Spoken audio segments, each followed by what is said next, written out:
خدي في جيزة تقريبا بري 6 سالة كويا أفا ما نلف حوش خود شوندي وبصولنا جي يعني أم رستي فايدة كبوش جيت بينين وأم شوفي خود دينه وهر سالة موسى الفيحيني ورزة بويزي أم دست بدقتون وبيت كين.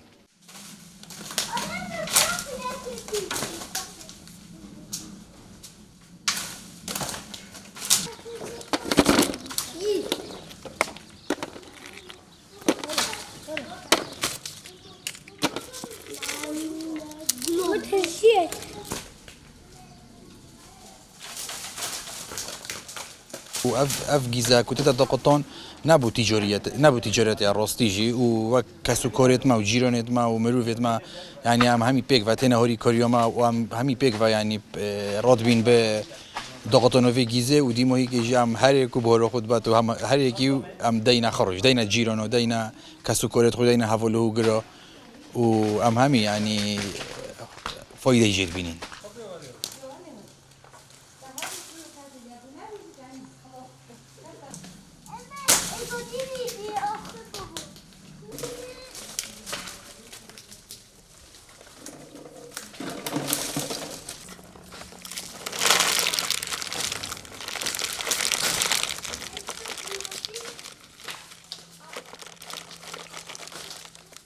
وميديا بقشتي يعني بتشوفها كما أظن وبقشتي تشوفها خدنا يعني مولد خو وأشكال وأنواع دورو وبرهمي نوف حوشة خود أيوديت كان تشينن بونمونا جلاسة بونمونا دورو جيزة بونمونا هنوركي كوكي يعني وأمجه رواصون كان نوف حوشة أنواع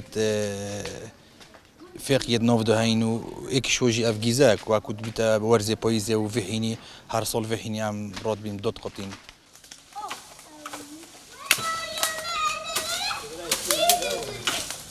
والله من يدي بنا مغزانة من أصلا يدي صعب كانوا. بله. جزاك.